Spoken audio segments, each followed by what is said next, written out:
اعوذ باللہ من الشیطان الرجیم بسم اللہ الرحمن الرحیم الحمد للہ رب العالمین والصلاة والسلام علی اشرف الانبیاء والمرسلین وعلی اہل بیتہ الطیبین الطاہرین المعصومین ولعنۃ اللہ علی اعدائہم اجمعین اما بعد فقد قال مولانا امیر المؤمنین علی بن ابی طالب علیہ الصلاۃ والسلام الحمد للہ الذی لا یبلغ مدحتہ القائلون ولا یحصی نعماءہ العادون ولا یؤدی حقہ المجتہدون۔ جیسا کہ آپ سبھی حضرات مستحضر ہیں اور جانتے ہیں کہ یہ درس اور سلسلہ جو نہج البلاغہ سے آشنائی کے سلسلے میں رکھا گیا ہے، انشاءاللہ باضابطہ طور پر شروع ہو چکا ہے۔ اس کی یہ دوسری قسط ہے۔ اس قسط میں ہم آپ کے سامنے اس سے پہلے والی قسط میں یہ بیان کیا گیا تھا کہ جو اعتراض کیا جاتا ہے اس کا فوری جواب کیا ہے، یعنی فوراً منہ بندی والا جواب وہ کیا ہو، جس کو نقدی جواب اصطلاحاً کہا جاتا ہے، اور دوسرا جواب ہے حلی جواب، یعنی تفصیلی اور ڈیٹیل سے اس کا جواب۔ آج اس کی گفتگو ہوگی، اس اعتراض کے بارے میں بھی مزید گفتگو ہوگی، اور مختصر سا تعارف ہوگا کہ نہج البلاغہ میں ہے کیا، کلی طور پر ایک مجموعی کہ نہج البلاغہ میں کن چیزوں کے بارے میں گفتگو کی گئی ہے، اور اگر چند جملوں میں یا چند منٹ میں کوئی یہ سمجھنا چاہے کہ نہج البلاغہ میں کیا ہے تو اس کا خلاصہ کیا بیان کیا جا سکتا ہے۔ سب سے پہلی بحث جو ہماری ہے یہاں پر، وہ یہ بحث تھی ہماری کہ یہ اعتراض کیا جاتا ہے کہ نہج البلاغہ وہ امیر المؤمنین علیہ الصلاۃ والسلام کا کلام نہیں ہے،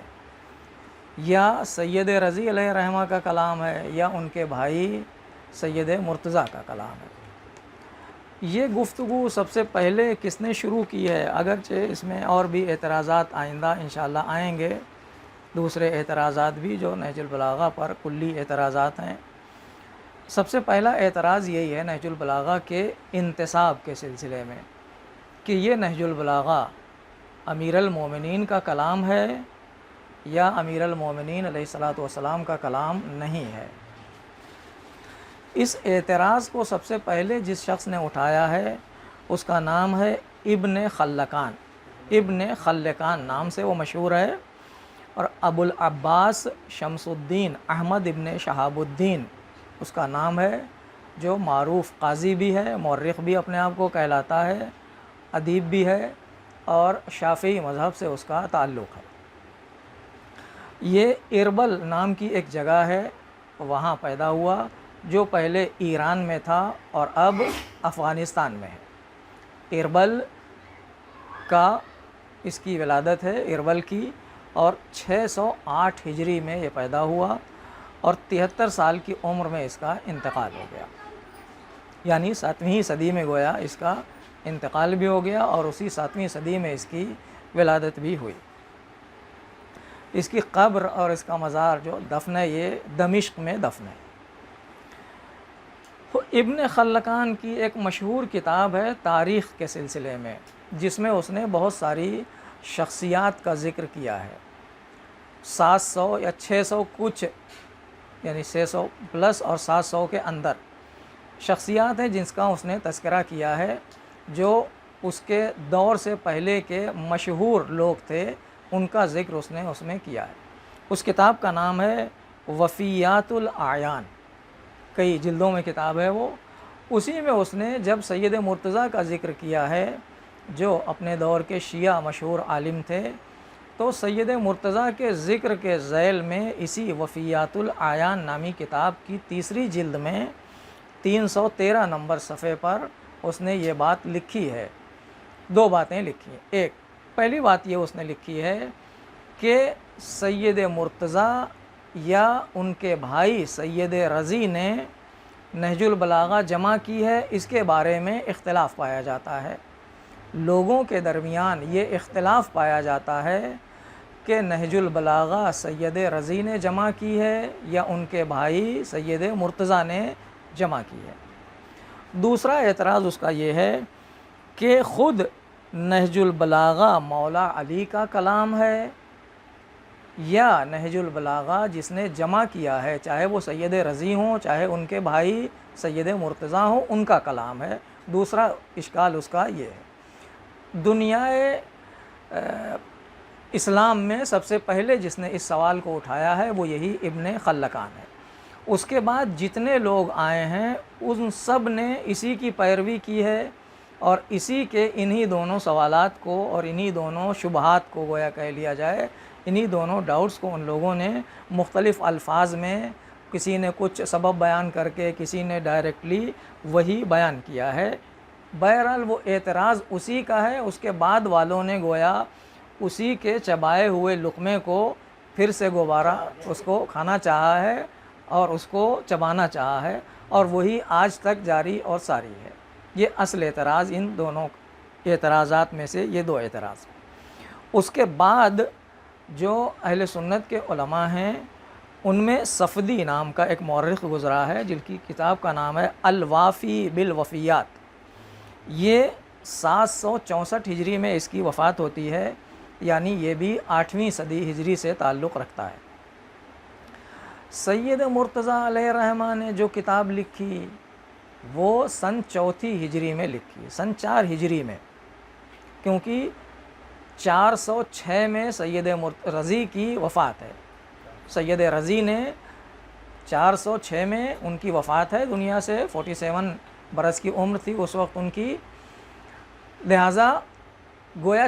4تھی صدی سے پہلے ہی یہ کتاب مکمل ہو چکی ہے، یا یوں کہہ لیجئے کہ یہ کتاب 3ری صدی میں مکمل ہوئی ہے، کیونکہ سید مرتضیٰ کا تعلق 3ری صدی سے ہے، کیونکہ 4تھی صدی میں تو ان کی وفات ہوتی ہے 406 میں، لہٰذا ان کا تعلق 3ری صدی کے علماء سے ہے۔ 3ری صدی کے بعد 4تھی صدی میں کسی عالم نے، کسی مؤرخ نے یہ شبہ ظاہر نہیں کیا کہ یہ کتاب سید رضی کی ہے یا سید مرتضیٰ کی ہے۔ پوری 4تھی صدی ایسی ہی گزر گئی، 5ویں صدی ایسی گزر گئی، 6ٹھی صدی ایسی گزر گئی۔ 7ویں صدی میں یہ پیدا ہوتا ہے ابن خلکان، اور اس نے 8ویں صدی اور 7ویں صدی ان دونوں کے بیچ کا ہے۔ اس نے یہ اعتراض اٹھایا، یعنی سید رضی کے نہج البلاغہ لکھنے کے تقریباً 400 سال کے بعد یہ سب سے پہلا اعتراض ہے جو اس نے اٹھایا اور سب سے پہلے اس نے اعتراض کیا۔ لہذا سوال یہ پیدا ہوتا ہے، اچھا خود اس نے جو یہ کہا کہ لوگوں میں اختلاف ہے، کسی کا نام نہیں لکھا کہ فلاں عالم نے یہ اعتراض کیا ہے یا فلاں محقق نے یہ بات اعتراض میں کہی ہے، اس نے اختلاف الناس کا لفظ استعمال کیا کہ لوگوں میں یہ اختلاف پایا جاتا ہے۔ دونوں اعتراضات اس نے انہی لفظوں کے ساتھ بیان کیے کہ لوگوں میں اختلاف ہے، لوگوں میں یہ اختلاف ہے، یہ کہہ کے اس نے بیان کیا ہے، لیکن وہ لوگ کون ہیں، کسی ایک فرد کا بھی نام اس نے نہیں لکھا ہے کہ اس نے اعتراض کیا ہے۔ لہٰذا یہیں سے یہ بات ثابت ہو جاتی ہے کہ یہ اعتراض صرف فرضی ہے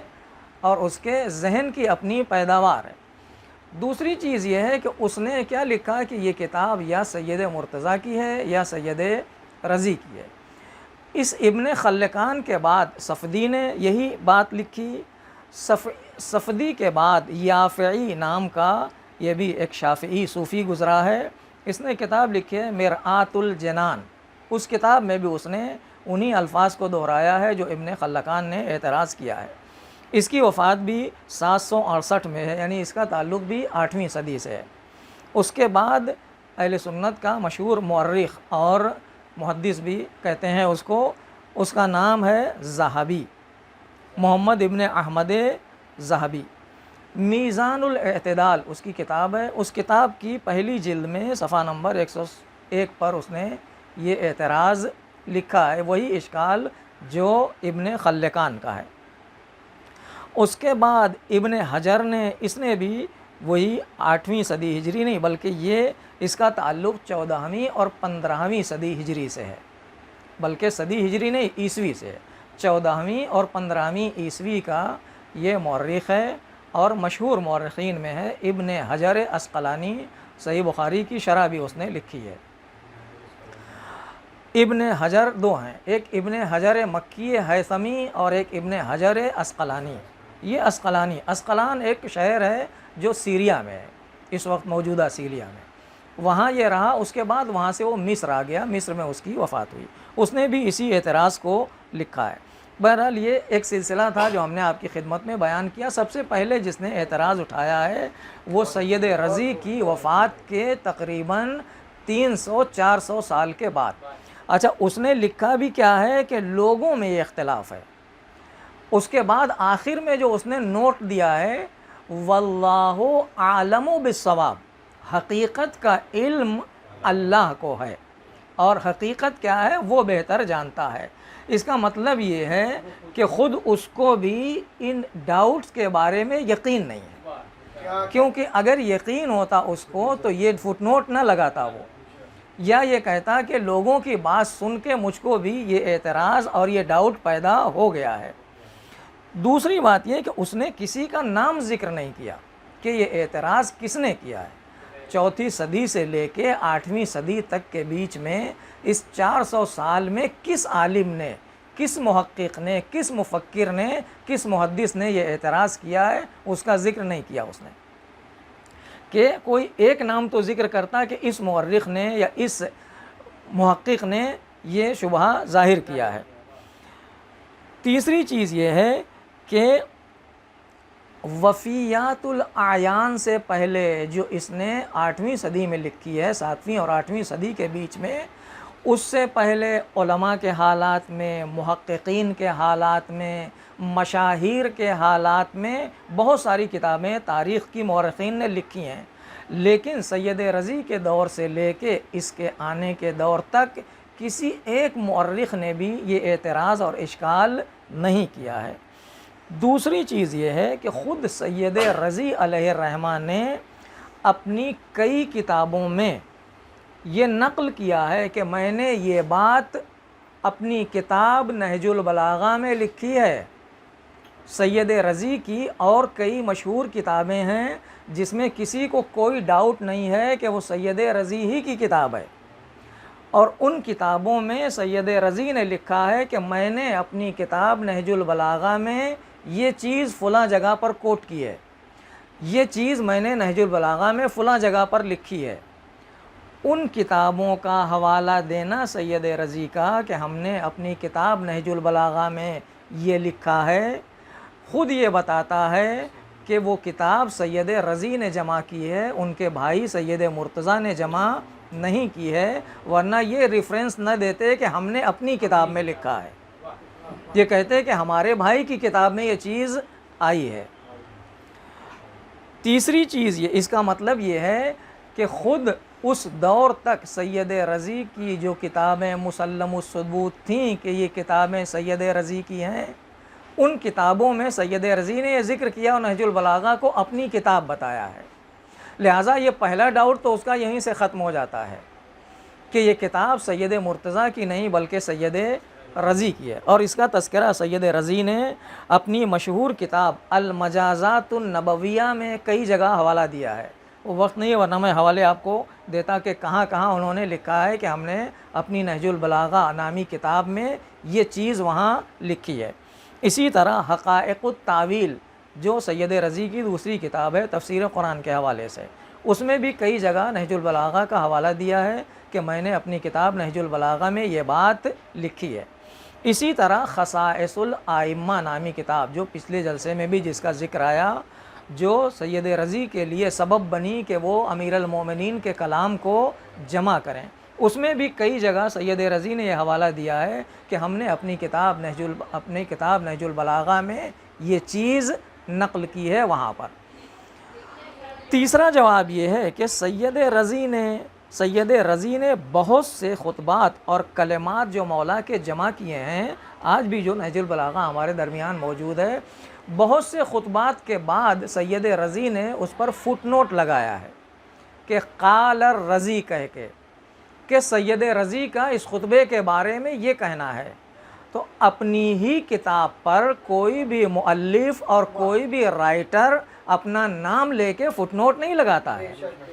کہ رائٹر یہ کہتا ہے یا لکھنے والا یہ کہہ رہا ہے۔ خود ان کا یہ کہنا کہ اس خطبے کے بعد سید رضی کا نظریہ اس خطبے میں یہ ہے کہ فصاحت و بلاغت کا بہترین نمونہ ہے، یا اس میں مولا نے اس زمانے کے حالات کو کوٹ کیا ہے، یا کس موقع پہ یہ خطبہ مولا نے بیان کیا ہے۔ اپنا نوٹ لگانا اور قال الرضی کہہ کے بیان کرنا اس بات کی بہترین دلیل ہے کہ اس سے پہلے جو کلام گزرا ہے وہ سید رضی کا نہیں ہے، ورنہ بعد میں قال الرضی کہنے کی ضرورت نہیں تھی۔ چوتھی چیز یہ ہے کہ ابن خلکان نے ایسا لگتا ہے کہ نہ نہج البلاغہ دیکھی اور نہ اس کا مطالعہ کیا۔ کیوں؟ اس لیے کہ اگر اس نے نہج البلاغہ دیکھی ہوتی یا اس کا مطالعہ کیا ہوتا تو ایسا واہیانہ اعتراض نہ کرتا، کیونکہ سید رضی نے بہت سی کتابیں سید رضی سے پہلے لکھی گئی ہیں۔ سید رضی سے پہلے بہت ساری کتابیں لکھی گئی ہیں، اور شاید ہو سکتا ہے کہ اس کو اشتباہ بھی ہوا ہو، کیونکہ یہ دونوں بھائی پایۂ علمی کے اعتبار سے بہت ہی اپنے زمانے کے ماہر فقہائے شیعہ میں اور علماء شیعہ میں تھے، سید رضی بھی اور سید مرتضیٰ بھی۔ لہٰذا اگر ہم گویا جس کو کہا جائے کہ تعصب کی نظر سے نہ دیکھیں، تحقیقی نظر سے بھی دیکھیں، تو کم سے کم اتنا بہرحال کہا جا سکتا ہے کہ اس کو یہ شبہ انہی دو بھائیوں کی وجہ سے ہوا کہ اس بھائی کی کتاب ہے یا اس بھائی کی کتاب ہے۔ تیسری چیز، سید رضی سے پہلے بہت ساری کتابیں لکھی گئی ہیں، بلکہ کئی کتابیں سید رضی کی ولادت سے پہلے کی لکھی ہوئی ہیں، جن میں امیر المومنین کے وہ خطبات جو سید رضی نے نہج البلاغہ میں جمع کیا ہے، سید رضی کی ولادت کے تقریباً 100 سال پہلے، 50 سال پہلے، 25 سال پہلے، 2 صدی پہلے جو کتابیں لکھی گئی ہیں، بہت سارے خطبے سید رضی نے جو نہج البلاغہ میں لکھے ہیں وہ ان کتابوں میں آئے ہیں، وہ کتابیں بھی موجود ہیں۔ اس کا مطلب یہ ہے کہ سید رضی نے نہج البلاغہ جو لکھی ہے وہ مولا علی کا جو پہلے کلام موجود تھا وہیں سے لے کے لکھا ہے۔ اسی سے یہ اندازہ ہوتا ہے کہ اس نے نہ خود مولا علی کی کتنی سید رضی کی یہ کتاب نہج البلاغہ پڑھی ہے، نہ اس سے پہلے کے جو مولا امیر المومنین کے کلمات اور خطبات ہیں اس پر اس کی نظر تھی کہ وہ خطبات پہلے کی کتابوں میں بھی موجود ہیں۔ یہ کتاب جو ہمارے ہاتھ میں موجود ہے، جو علامہ ذیشان حیدر جوادی صاحب کا ترجمہ ہے، جو آپ کے ہندوستان کے عالم تھے، ابھی مرحوم ہو چکے ہیں، اس میں انہوں نے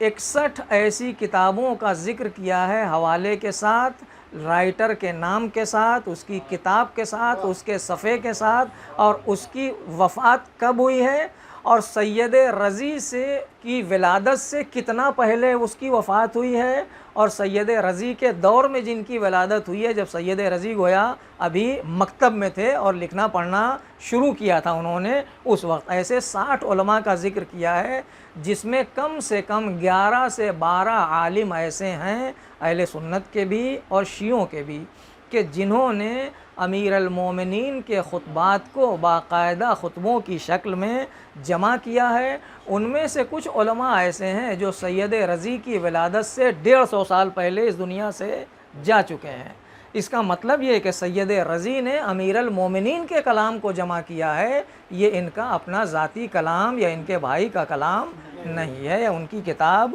نہیں ہے، ورنہ وہی خطبات اور وہی کلام جو نہج البلاغہ میں ہے، اس سے پہلے جو کتابیں لکھی گئی ہیں اس میں ایک جگہ نہیں ہے، پراکندہ ہے الگ الگ کتابوں میں، کسی میں 2 خطبے، کسی میں 4 خطبے، کسی میں 10 خطبے، اس طرح سے بہت سارے خطبات امیر المومنین کے نام سے بہت ساری کتابیں لکھی گئی ہیں، اور ان کتابوں میں ان کو جمع کیا گیا۔ خود سید رضی علیہ الرحمہ نے یہ ملتا ہے کہ سید رضی سے پہلے کے بعض مورخین نے یہ ذکر کیا ہے کہ نہج البلاغہ اور امیر المومنین کی خطبات کی تعداد جو ہم تک پہنچی ہے وہ 480 خطبات ہیں امیر المومنین کے، جبکہ نہج البلاغہ میں سید رضی نے 241 خطبوں کو جمع کیا ہے، اور ان سے پہلے کے جو مورخین کہتے ہیں کہ 480 خطبات یا کم سے کم 400 خطبات پہنچے، لیکن سید رضی نے وہ سارے خطبے جمع نہیں کیے، کیونکہ سید رضی کی بنا اور ان کا مقصد امیر المومنین کے تمام کلام کو جمع کرنا نہیں تھا۔ اس سے پہلے بھی میں نے آپ کی خدمت میں عرض کیا تھا کہ ان کا مقصد یہ تھا کہ جو فصاحت اور بلاغت کے شہپارے ہیں اور فصاحت و بلاغت کے اعتبار سے بے مثل اور لاجواب کلام ہے مولا کا، اس کو جمع کرنا چاہا ہے۔ اس لیے جو ان کی نظر میں فصاحت و بلاغت کا اعلیٰ نمونہ تھا، ان میں سے 241 خطبے سید رضی نے جمع کیے ہیں۔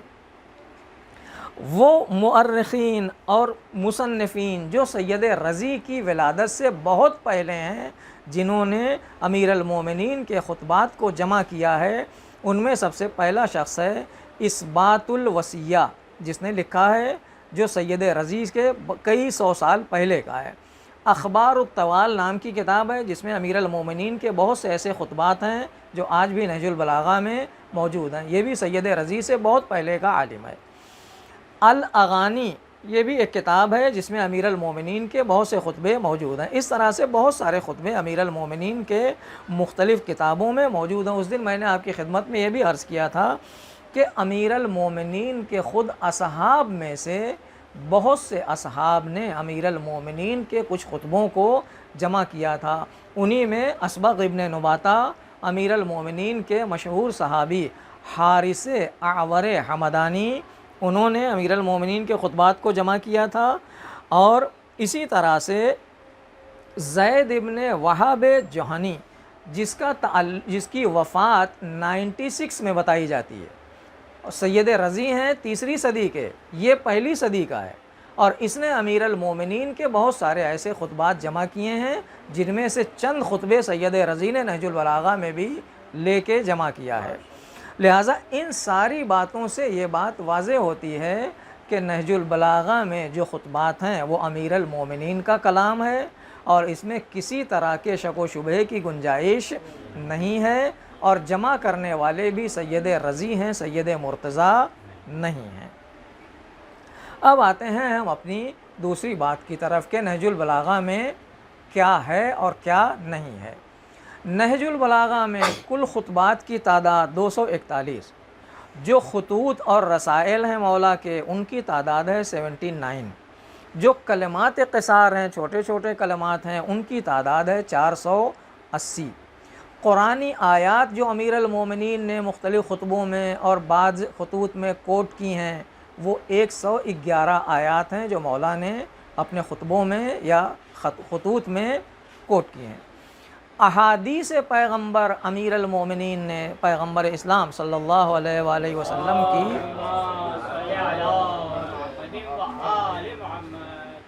38 احادیث کو مختلف خطبوں میں پیغمبر کی کوٹ کیا ہے امیر المومنین نے۔ اسی طرح عربوں میں ایک چیز رائج تھی جو ہمارے یہاں ابھی بھی رائج ہے کہ اشعار سے بہت ساری چیزوں کو استناد کیا جاتا ہے اور ثابت کیا جاتا ہے۔ امیر المومنین نے عربی اشعار میں 14 اشعار بھی اپنے خطبوں میں بعض جگہوں پر مناسبت سے استعمال کیا ہے۔ اسی طرح جب ہم شخصیات کو دیکھتے ہیں تو نہج البلاغہ میں 167 یعنی 167 شخصیات کا ذکر ہے، مختلف لوگوں کا اور افراد کا تذکرہ پایا جاتا ہے۔ فلکیات کہتے ہیں یعنی آسمان اور آسمانوں سے متعلق چیزوں کے بارے میں 12 جگہ امیر المومنین نے نہج البلاغہ میں ذکر کیا ہے۔ معدنیات کہتے ہیں مائنز کو یا مائنز کو، جو کان اور مائنز پائی جاتی ہیں، ان کا ذکر امیر المومنین نے نہج البلاغہ میں 15 مقامات پر کیا ہے مختلف مناسبتوں سے۔ نباتات یعنی زمین سے اگنے والے پیڑ پودے اور دوسرے سبزیاں اور بہت سارے پھلوں کے نام اس میں آتے ہیں، جو امیر المومنین نے تقریباً 20 نباتات کا بھی ذکر کیا ہے۔ حیوانات میں 62 یعنی 62 حیوانات کا ذکر امیر المومنین نے نہج البلاغہ میں کہیں تفصیل کے ساتھ اور کہیں اشارتاً اور کنایتاً نام لے کے ذکر کیا ہے۔ تاریخی واقعات میں 14 واقعات کا ذکر کیا ہے،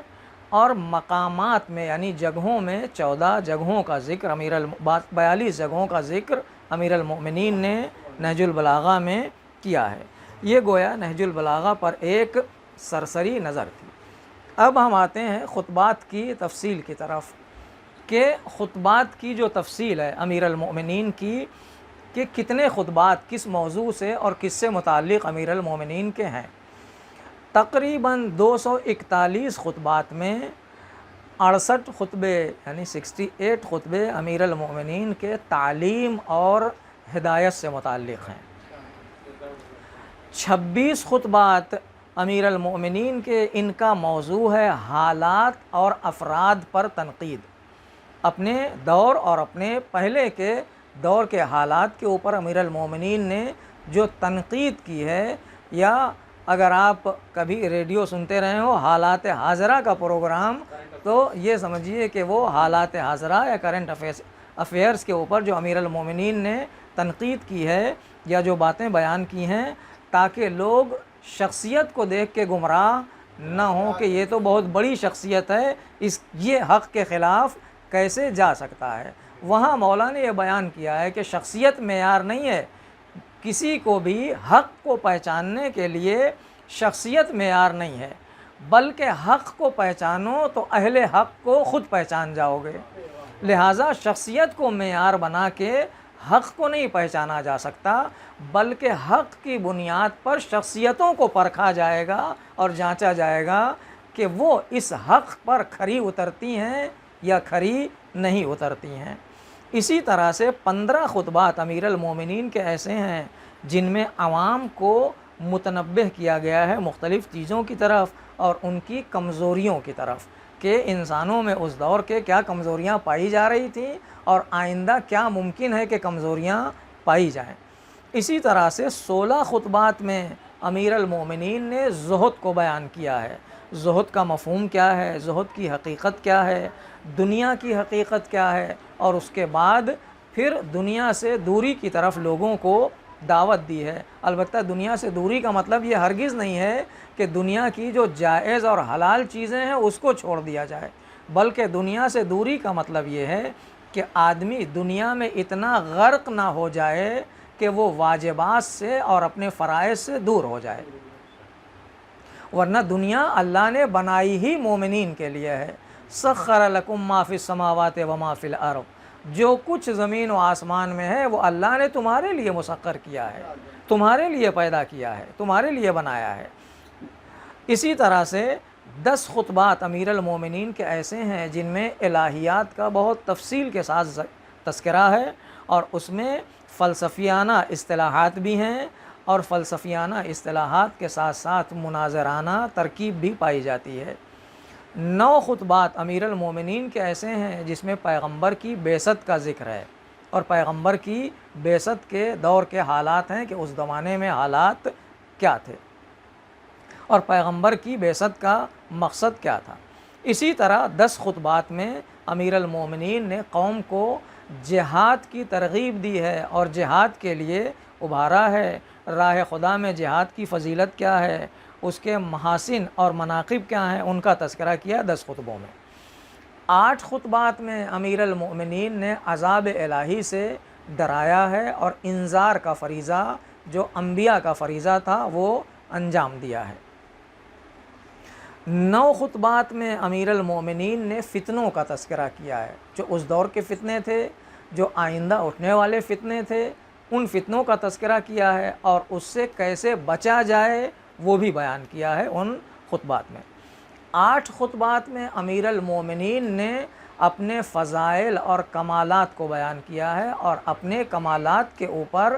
فخر و مباحات کا اظہار کیا ہے۔ البتہ یہاں پر یہ نہیں کہا جا سکتا کہ اپنی فضیلت بیان کرنا یا اپنا کمال بیان کرنا یہ تو خود ستائی ہے۔ خود ستائی یعنی جس کو آپ کہتے ہیں اپنے منہ میاں مٹھو بننا، اس کو اردو فصیح میں کہا جاتا ہے خود ستائی۔ یعنی خود اپنی تعریف کرنا. تو یہ مولا نے خود اپنے گویا فخر و مباحات کیوں کیا, اپنے کمالات اور فضائل کا تذکرہ کیوں کیا ہے؟ کیا یہ خود ستائی نہیں ہے یا اپنے منہ میاں مٹھو بننا نہیں ہے؟ ایسا نہیں ہے, کیونکہ وہ دور ایسا تھا, حالات ایسے تھے جب لوگ حقائق کے انکار پہ تلے ہوئے تھے اور امیر المومنین کے مسلم فضائل اور کمالات کا صراحت کے ساتھ انکار کیا جا رہا تھا. حتیٰ کہ جب امیر المومنین نے کہا کہ میں پیغمبر کا بھائی ہوں اور اللہ کا بندہ ہوں, تو کیا تم بیعت کے لینے کے لیے اس کو قتل کر دو گے؟ تو یہ کہا گیا کہ ہم تم کو اللہ کا بندہ تو مانتے ہیں لیکن پیغمبر کا بھائی نہیں مانتے.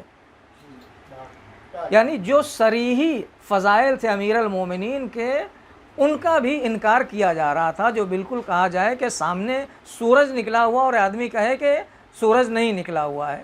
اس لیے امیر المومنین کو ضرورت پڑی کہ اپنے فضائل اور کمالات کو بیان کریں تاکہ لوگ حقیقت سے آگاہ ہوں اور حقیقت چھپانے والے لوگ اس کا انکار اور حق پوشی نہ کر سکیں. لہٰذا اس کو خود ستائی نہیں کہا جائے گا. 8 خطبات ایسے ہیں جس میں مولا نے یہ بیان کیا. 6 خطبات میں مولا نے مختلف مناظرانہ انداز میں حق و باطل کے درمیان جو کشمکش ہے اس کا ذکر کیا ہے, ان کے دلائل کا اور حق کی تائید کیسے کی جائے اس کو بھی بیان کیا ہے. 5 خطبات میں مولا نے حالات کی کھلی ہوئی حالات کا مولا نے شکوہ کیا ہے کہ حالات کیسے ہیں, اور ایسے افراد ہیں کہ جو ہمارے لشکر میں شامل ہیں, ہم کو مولا بھی مانتے ہیں, ہم کو امام بھی تسلیم کرتے ہیں, چوتھا خلیفہ بھی مانتے ہیں, اور اس کے بعد بھی ہم جب بلاتے ہیں ان کو تو وہ جہاد کے لیے نہیں آتے. بلکہ ایک جگہ پر تو یہاں تک مولا نے یہ کہا ہے کہ میں یہ چاہتا ہوں کہ اگر امیر شام اپنا ایک آدمی دے کے ہمارے 10 آدمی لے تو میں بدلنے کے لیے تیار ہوں, تم میں سے 10 آدمی دے کے اس کا ایک آدمی لینے کو تیار ہوں, کیونکہ وہ اپنے باطل پر اتنا مضبوط ہے اور تم اپنے حق پر بھی اتنے ضعف اور کمزوری کا اظہار کر رہے ہو کہ میں ان کا ایک آدمی لے کے اپنا 10 آدمی دینے کے لیے تیار. البتہ یہ ہر دور میں ہر طرح کے افراد کے لیے نہیں ہے, یہ اس دور کے خاص کوفے کے بعض قبائل کے حالات جو صفین کے بعد پیدا ہوئے ان کے لیے ہے کہ جہاں مولا نے گویا کھلے اعتبار سے فریاد اور حالات کا شکوہ کیا ہے. 6 خطبات میں مولا نے دعاؤں کا سلیقہ, دعا کیسے کی جائے,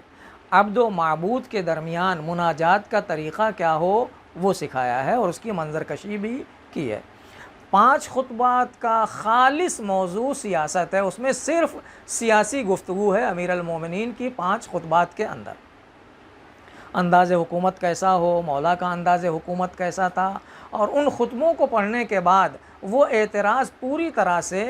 گویا ختم ہو جاتا ہے جس میں کہا گیا ہے, لوگوں نے اعتراض کیا امیر المومنین پر اعتراضات میں کہ علی کو سیاست نہیں آتی ہے. یہ درست ہے کہ امیر المومنین کو وہ سیاست نہیں آتی ہے جو اس دور میں رائج تھی, ورنہ علی کی سیاست سیاست الہیہ ہے جس میں حق کو برتری دی جاتی ہے, جس میں مکاری, عیاری, جھوٹ اور فریب کاری سے کام نہیں لیا جاتا ہے. 6 خطبات میں 4 خطبات میں امیر المومنین نے الہی صفات کا ذکر کیا ہے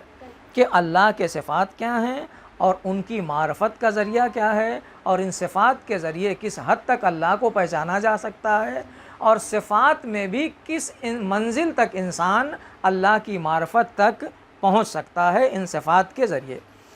4 خطبات میں امیر المومنین نے بعض افراد کے اوپر کھلی ہوئی مذمت کی ہے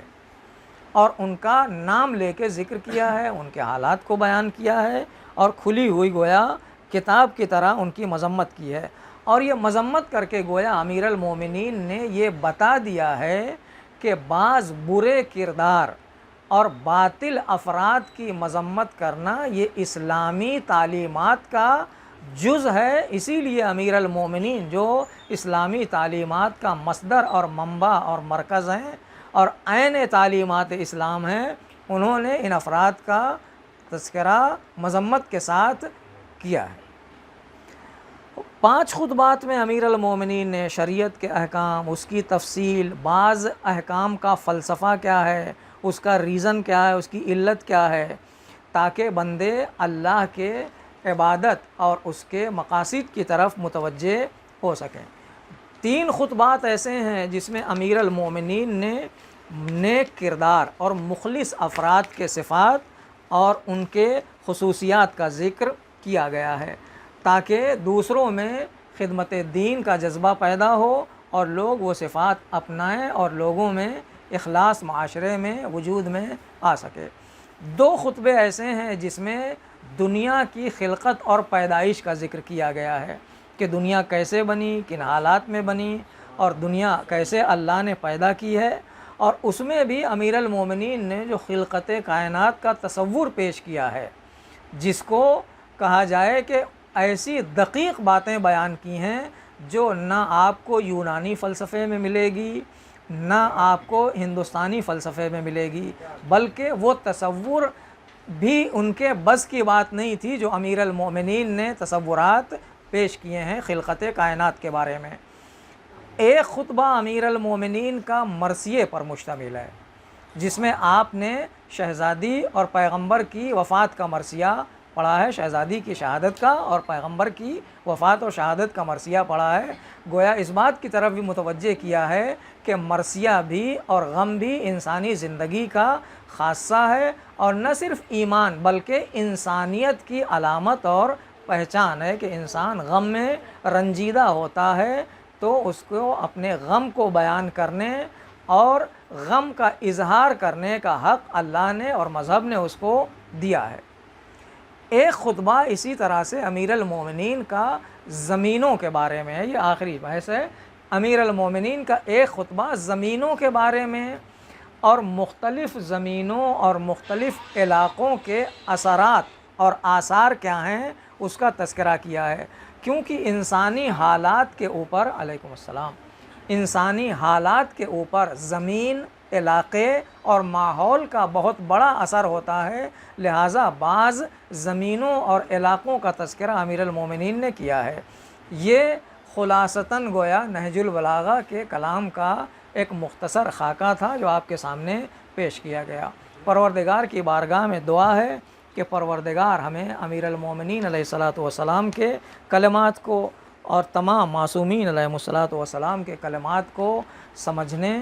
اور اس پر عمل کرنے کی توفیق عطا فرمائے، کیونکہ امام رضا علیہ الصلاۃ والسلام نے یہ فرمایا ہے کہ تمہارا کچھ کام نہیں ہے، صرف ہماری بات کو لوگوں تک منو ان پہنچا دو، لوگ خود بخود ہمارے گرویدہ ہو جائیں گے، کیونکہ ہمارے کلام میں وہ جاذبیت اور کشش اور وہ فلسفیانہ گفتگو پائی جاتی ہے جو ہر صاحب عقل کو اپنی طرف جذب کر لیتی ہے۔ پروردگار ہمیں امیر المومنین کے کلمات اور معصومین کے کلمات کو خود سمجھنے، لوگوں تک پہنچانے کی توفیق کرامت فرما،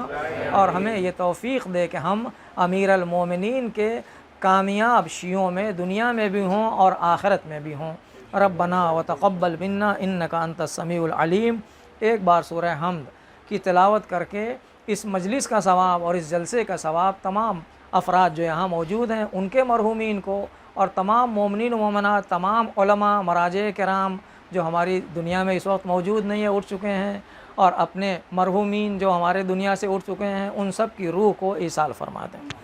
اللہم صل علی محمد۔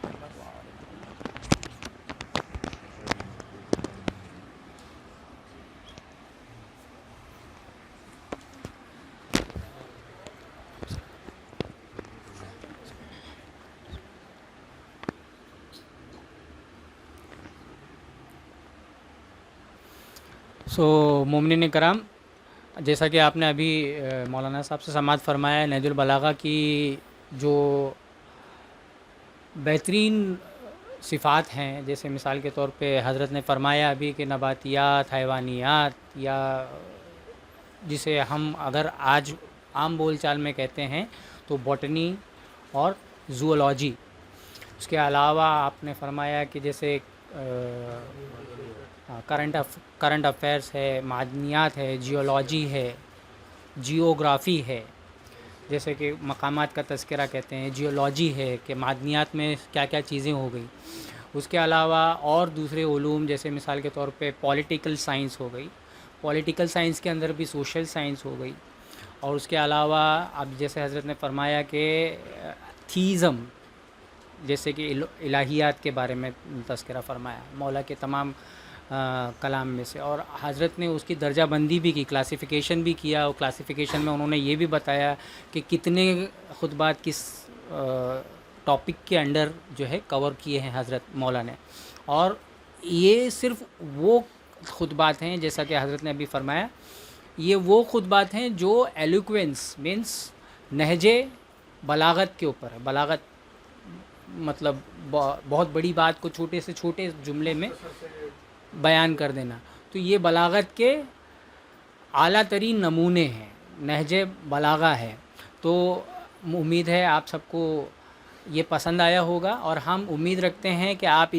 ان ٹاپک سے متعلق جو حضرت نے بیان فرمائے ہیں، آپ ہم کو اپنے سوالات جو ہے ویڈیو کے کمنٹ میں یا واٹس ایپ گروپ پہ، یا اگر ابھی آپ پوچھنا چاہیں تو ابھی بھی پوچھ سکتے ہیں، یا اگر آپ کو کچھ آپ کی طرف سے سننا ہے کچھ موضوعات کے اوپر، مضامین کے اوپر، یا کچھ ایسا ہو کہ جو اس یا اس سے پہلے والے ایپیسوڈ میں آپ کو ایسا لگتا ہے کہ سننا ہے، تو آپ وہ ہمیں بتلا دیجئے. مولانا انشاءاللہ آپ کو آج یا آنے والے ہفتے تک اس کا جواب جو ہے لا کے دے دیں گے. جس طرح سے آپ نے دیکھا کہ پچھلی مرتبہ جو ہم نے نہج البلاغہ پہ ہونے والے اعتراضات مولانا سے بیان کیا، تو حضرت نے پچھلی ہفتے جو ہے نقدی جواب دے دیا تھا. آج انہوں نے جو ہے تمام دلائل کے ساتھ میں ان اعتراض کی نفی بھی کی، اور ان اعتراض کے بالکل بھی بیز لیس ہونے کا ثبوت بھی بیان کیا. جیسے کہ حضرت نے بیان فرمایا کہ ابن خلقان اور دوسرے جو اس کے پیرو تھے، ان لوگوں نے جو اعتراضات بیان کیے وہ انہی اعتراضات کو دوبارہ کیا جو اعتراض خود جو ہے بغیر دلیل ہے. تو امید رکھتے ہیں آپ کو یہ پسند آیا ہوگا. اپنے سوالات ہمیں کمنٹ میں جو ہے ارسال فرمائیں، اپنے سوالات ہمیں کمنٹس میں ارسال فرمائیں، اور واٹس ایپ گروپ پہ بھی. اور مولانا صاحب اور ہم اپنے تمام مرحومین و مرحومات اور مولانا صاحب کی صحت و سلامتی کے لیے، ان کی دنیا و عافیت کے لیے، دنیا و آخرت کی دعا گو ہیں. بر محمد وعلی محمد صلوات. کوئی سوال پوچھنا ہے؟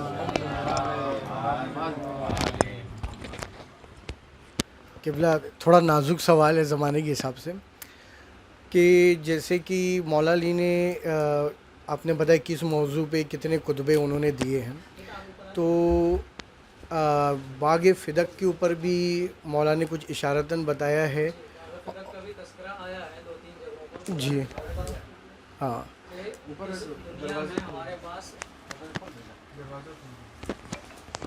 کہ اس دنیا میں ہمارے پاس ایک ہی چیز تھی، یعنی جس پر زمین نے سایہ کیا ہو، جس کو زمین نے اپنے اوپر اٹھایا ہو، آسمان نے سایہ کیا ہو. ما اقلت الخضراء و اغبرت الغبراء، جس کو زمین نے جس کو اپنے اوپر اٹھایا اور آسمان نے جس پر سایہ کیا ہے، اس میں سے ایک چیز ہمارے ہاتھ میں تھی، اس کو بھی لوگوں نے ہمارے پاس نہیں رہنے دیا، ہم سے چھین لیا. اور اس کے بعد فدق کی خصوصیات اور بہت ساری چیزوں کا اس میں تذکرہ موجود ہے. ایک سوال اور کہ جیسے ظاہری بات ہے کہ جو مولا علی کے دشمن بھی کافی تھے، تو مولا نے وضاحت کے ساتھ نام کے ساتھ ان کو بتایا گیا ہے، یا ہم لوگوں کو اشارہ دیا گیا ہے کہ آنے والے وقت میں ہمارے بھی کون کون دشمنوں سے صفات کے وسیلے سے، یا مولا نے ان کا صاف صاف نام اس زمانے میں بتایا ہے یا نہیں بتایا ہے؟ مولا کے 2-3 خطبے ایسے ہیں جس میں مولا نے، البتہ ایک خطبہ تو بالکل صریحی ہے جہاں مولا نے نام لے کے ذکر کیا ہے، البتہ خود نام نہیں لیا لیکن ولدیت کے ساتھ بیان کیا ہے کہ ابن فلاں نے ایسا کیا اور ابن فلاں نے ایسا کیا، اور اس کے بعد دوسری خلافت میں یہ کیا گیا اور تیسری خلافت میں یہ کیا گیا. اسی طرح طلحہ اور زبیر، ان دونوں کا نام لے کے مولا علی نے بیان کیا کہ ان دونوں نے پہلے بیعت کی اور اس کے بعد بیعت توڑ کے دوسری سمت چلے گئے اور ہمارے مقابل آ کھڑے ہوئے۔ اس طرح سے اور بعض افراد کا تذکرہ ہے کہ جس کو مولا نے بیان کیا، جیسے قاضی شرح کا، اور اس کے حالات کا ذکر کہ وہ کیسے بدلا اور کس طرح اس کے اندر گویا باطل کی طرف رجحان پیدا ہوا۔ یہ شخصیات کا ذکر ہے، اور اس کے بعد عمومی خصوصیات بہت سی مولا نے بیان کی ہیں کہ جو انسان کو باطل کی طرف لے جاتی ہیں اور حق کے راستے سے انسان کو ہٹا دیتی ہیں۔ سوال ہے، ابھی آپ نے بتایا کہ 6 خطبات ہیں جس میں مولا علی نے مناجات کیا ہے، تو وہ ان کے کچھ نمبر بتا دیں گے آپ جس سے؟ ابھی ہمارے پاس تو نہیں ہے ڈیٹیل، لیکن آئندہ آپ کو انشاءاللہ۔ جی ٹھیک، شکریہ۔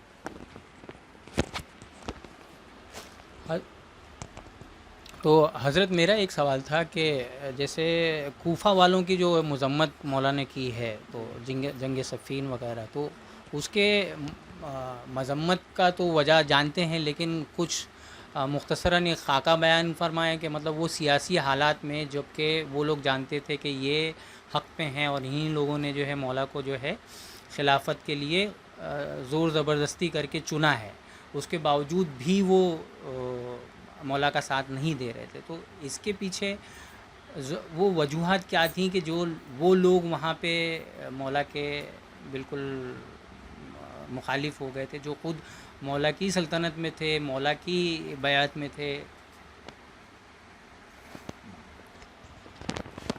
اس میں ہوتا یہ ہے کہ جب کوئی آدمی پاور میں آتا ہے تو اس کے گرد بہت سارے لوگ جمع ہو جاتے ہیں،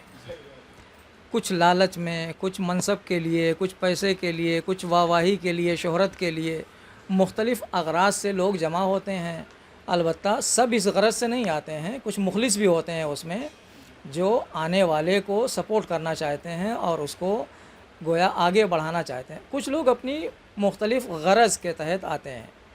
تو جو لوگ کچھ غرض کے ماتحت آتے ہیں، جب ان کو یہ لگتا ہے کہ ہم جو ایم لے کے آئے تھے اور جس غرض سے ہم نے اس کا گویا ساتھ دیا تھا، وہ ہماری غرض حاصل نہیں ہو رہی ہے، تو وہ دھیرے دھیرے قدم پیچھے ہٹانے لگتا ہے۔ بہت سارے افراد تھے امیر المومنین کی جو بیعت کرنے میں بہت پیش تھے، یہی طلحہ اور زبیر، جن کے لیے کہا جاتا ہے کہ سب سے پہلے انہوں نے بیعت کی اور سب سے پہلے ہی انہی دونوں نے بیعت توڑی۔ یہ چاہتے تھے کہ امیر المومنین ہم کو کسی جگہ کا گورنر بنا دیں، یہ امید تھی ان کے اس میں کہ ہم آگے رہیں گے پیش مولا کی بیعت کرانے میں،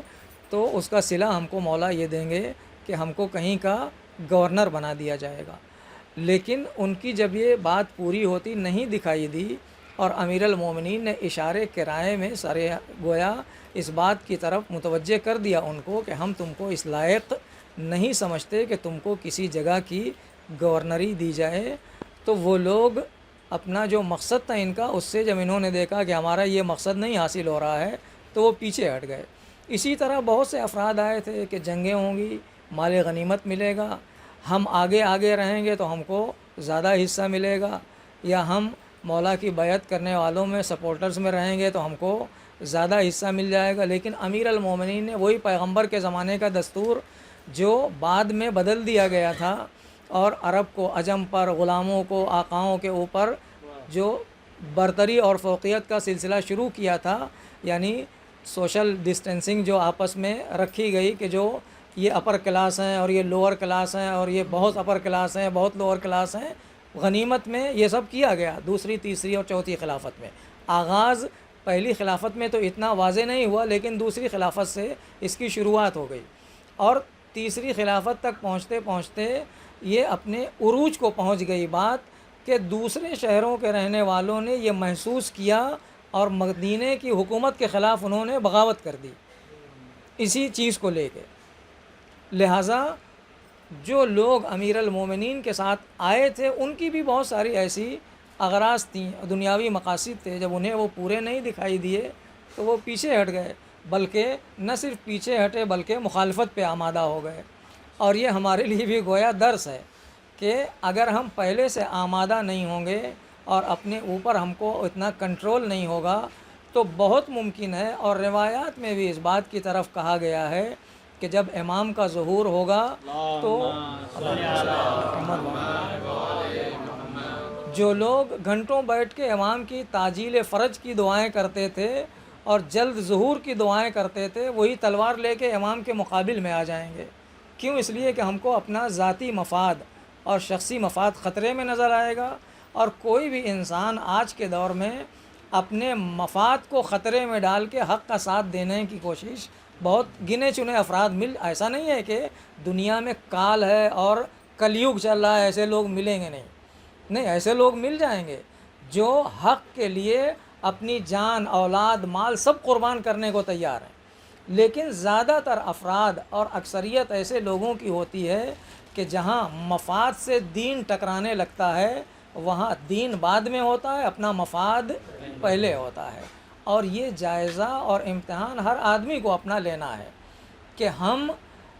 کہاں پر اور کس حد تک دین کے احکامات کو فالو کرتے ہیں اور کہاں تک اپنے مفادات کو ترجیح دیتے ہیں. مثال کے طور پر ہم کو نوکری لینا ہے، جب تک ہم باس کو شراب کی بوٹل لا کے نہیں دیں گے اس وقت تک وہ ہم کو نوکری پہ نہیں رکھے گا. اس کی خصوصیت یہ ہے کہ جو اس کو کوئی گفٹ دیتا ہے، خاص کر جو یہاں کے حالات آپ کے سامنے ہیں، جو یہاں کی قوم ہے لوکل، کہ اس کو جب تک یہ نہ ہو اور اس کے ساتھ ساتھ رقص اور یہ چیزیں نہ ہوں اس وقت تک اس کی زندگی گویا بیکار ہے. لہذا ایسے کوئی آفیسر ہو آپ اس کے سامنے ایک بوٹل لے جا کے بہترین گفٹ میں رکھیں گے، آپ نہیں بھی اگر اس کے لائق ہوں گے تو وہ آپ کو رکھ دے گا اور کوالیفائڈ کر لے گا آپ کو گویا. لہذا اگر آدمی کیا سوچتا ہے کہ ہم نے ایک ہی بار تو دینا ہے، ایک بوٹل دینا ہے، اس کے بعد تو پوری زندگی ہماری نوکری پکی ہو گئی اور پوری زندگی ہم کو حلال کی نوکری. جب بیس ہی ہماری حرام ہے تو پوری زندگی حلال کہاں سے ہو؟ یہ تو سب اسی کے صدقے میں آ رہا ہے نا، لہٰذا یہ سب حلال ہے. لہٰذا آدمی کیا سوچتا ہے کہ ایک حرام کر لو اس کے بعد توبہ کر لیں گے، استغفار کر لیں گے، دروازہ کھلا ہوا ہے. اور شیطان بھی تھپکیاں دیتا ہے، نفس امارہ انسان کا اسے بہکائے کے لیے آمادہ ہی ہے. لہٰذا یہ سب سو نہیں رہے دشمن ہمارا نفس شیطان، جس نے قسم کھائی ہے کہ ہم ضرور بہکائیں گے، اور اللہ کی عزت کی قسم کھائی ہے. اور ایک جگہ پر قرآن مجید نے یہ کہا ہے کہ لقد صدق ابلیس و ظنہ، ابلیس نے لوگوں کو بہکانے کا اپنا گمان سچ کر دکھایا ہے کہ وہ لوگوں کو بہکا لے گیا وہ. لہٰذا لوگ پیچھے اسی وجہ سے ہٹتے ہیں کہ مفاد ہمارا خطرے میں پڑ رہا ہے، ہماری دنیا خطرے میں پڑ رہی ہے. جزاک اللہ خیر. کوئی اور سوال کرنا چاہتے ہیں؟ مولا علی نے السلام علیکم. وعلیکم السلام. مولا علی نے جب چاند کاتے تھے تو وہ اسپیس میں آکسیجن کیسے لیتے تھے اور اس کو واپس جوڑے کیسے تھے؟ لیکن صحیح جواب ملے. مولا علی نے بیٹا چاند کے 2 ٹکڑے نہیں کیے تھے، چاند کے 2 ٹکڑے پیغمبر نے کیے تھے. ایک شخص تھا جس کا نام تھا ابو جہل، اس نے یہ کہا کہ اگر آپ چاند کے 2 ٹکڑے کر دیں، چاند تو سامنے دکھائی دے رہا ہے تو ہم آپ پر ایمان لے آئیں گے. اور پیغمبر نے اشارہ کیا، چاند کے 2 ٹکڑے ہو گئے. چاند کے 2 ٹکڑے خود پیغمبر نے اپنی ذاتی طاقت سے نہیں کیا، اللہ نے جو ان کو طاقت عطا کی تھی، معجزے کی، جو ہر نبی کو، ہر معصوم کو، ہر امام کو اللہ نے دی ہے، اس طاقت کے ذریعے مولا نے، پیغمبر نے چاند کے 2 ٹکڑے کیے. اور جو اللہ چاند کو وجود دے سکتا ہے وہی اس کے 2 ٹکڑے بھی کر سکتا ہے. 2 ٹکڑے ہونے کے بعد اس کو جوڑ بھی سکتا ہے. 2 ٹکڑے ہونے کے بعد جو دراڑ پیدا ہوئی ہے، جس کی آج بھی بعض نشانیاں پائی جاتی ہیں، اس سے فضا میں جو کیا کہتے ہیں اس کو، ہوا کا دباؤ جو کم ہوا ہوگا، بڑھا ہوگا، اس کو بھی وہ کنٹرول کر سکتا ہے، کیونکہ وہ ساری چیزیں اس کی قدرت کے اندر ہیں، اس کی قدرت سے کوئی چیز باہر نہیں ہے. کیا نام ہے بیٹا آپ کا؟ محمد علی اصغر. محمد علی اصغر. ماشاءاللہ بہت اچھا سوال ہے. مولانا صاحب نے ابھی تذکرہ بھی کیا کہ ایسٹرونومی کے متعلق بھی نہج البلاغہ میں جو ہے خطبے موجود ہیں. گڈ. تو آپ خطبہ پڑھیے, نہج البلاغہ لیجئے اور مولانا صاحب سے پوچھیے کہ کون سا خطبہ ہے جس کو مجھے پڑھنا چاہیے. مجھے لگتا ہے لڑکا ایسٹرونومی میں انٹرسٹڈ ہے انشاءاللہ. گڈ. جی بالکل, بہت اچھا سوال پوچھا. اور کوئی پوچھنا چاہتا ہے؟ اوکے. بر محمد و آل محمد صلوات. صلی اللہ